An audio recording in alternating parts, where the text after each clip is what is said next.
anyone else just miss the unhinged and over-exaggerated anime we grew up watching as kids? I've been getting constantly reminded of these on every social media platform that I open. I'll open up TikTok and see a clip of Yu-Gi-Oh! With a kid on the brink of death from a card battle. I mean, I used to go hard at the lunch table with my Yu-Gi-Oh! Cards, but a battle to the death is crazy.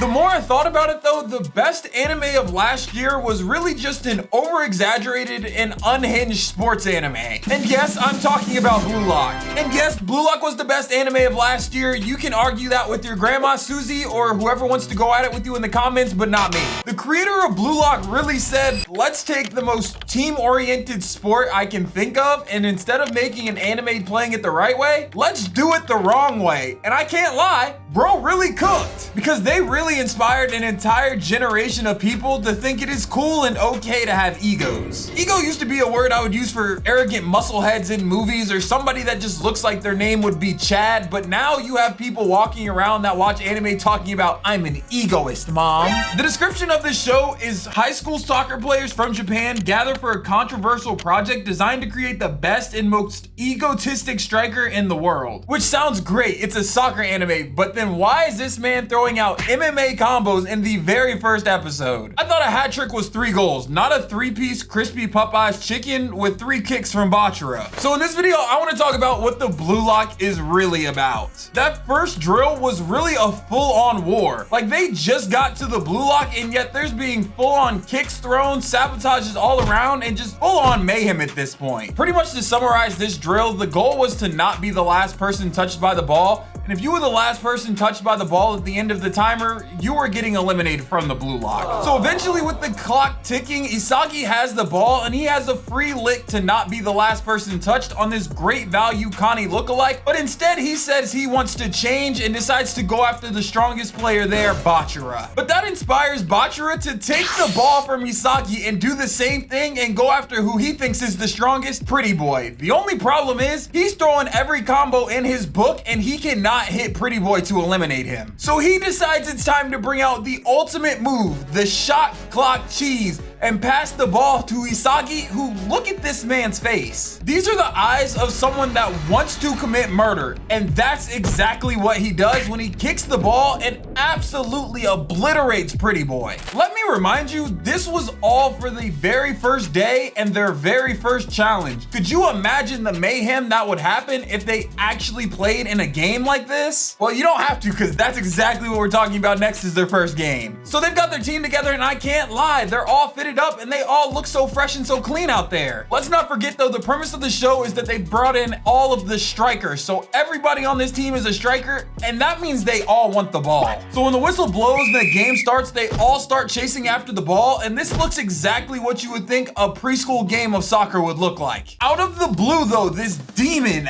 alpha male Baru pulls up and starts frying everybody. Bro starts off with doing a rainbow flick over Isagi, and if that had been me in that position, I would have had to clothesline Baru. I'm sorry, I'm not going on your highlight tape. He then follows it up with a double nutmeg like it's Christmas morning on the last 2 defenders and scores by kicking the ball in the upper 90 of the net. At this point, all the scene was really missing was a da-na-na, da-na-na, because that belonged on SportsCenter Top 10, truthfully. He looks at everyone, poses, and then proceeds to go, yeah, I told y'all, I'm the king around here. He then follows up that goal with an and one goal with this man on his back begging for someone to help stop him. And at this point, they realize if they can't stop him one-on-one, if fouling doesn't stop him, all they can really do is send the entire team at him at once. And that's when they find out, not only can this man score the ball at will, he can also pass, and he's setting up his teammates to score also. He's setting up his teammates so well that the score is now 5-0 with no hope in our team winning anymore. I know some of you might not be soccer fans, so you might not understand how bad being down 5-0 is, so let me explain it to you.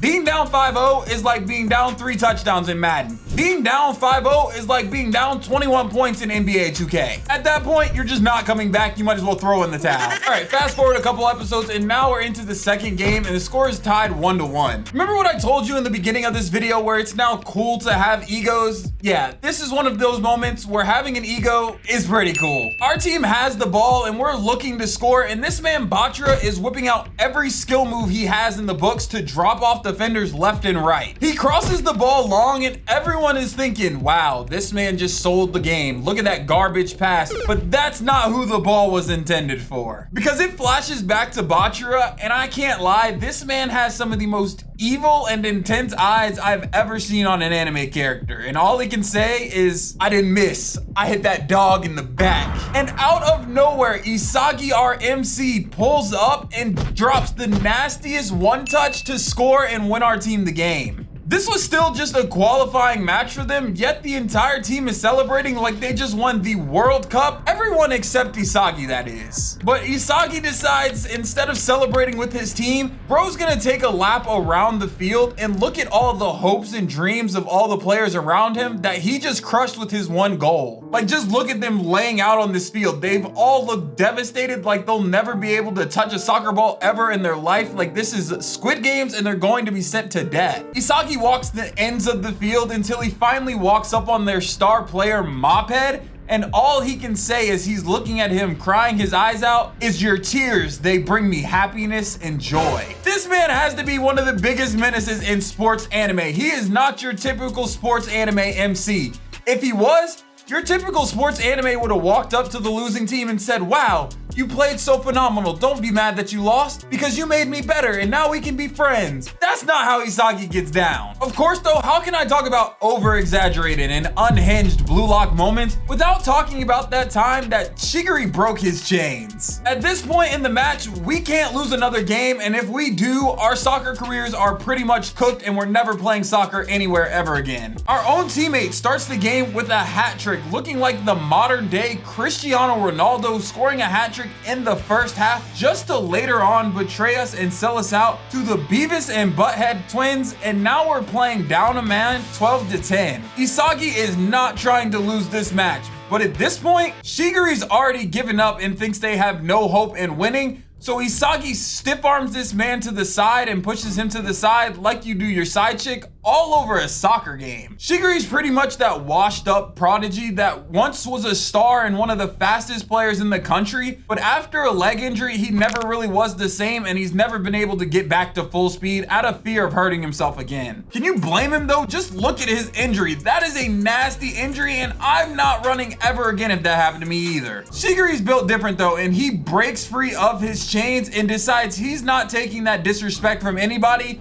especially Isagi though. And can we just look at this scene? Like, what is really happening in this scene right now? You're telling me that this man Shigiri literally felt chained to the ground every time he stepped on the field because of that one leg injury? If he wants to really know what it's kind of like to be and see what those chains are like, maybe he needs to travel back to a time before MLK gave his speech. Then maybe he'll realistically know what it feels like to be chained. Isagi starts smelling aware everywhere and he's like, what is that?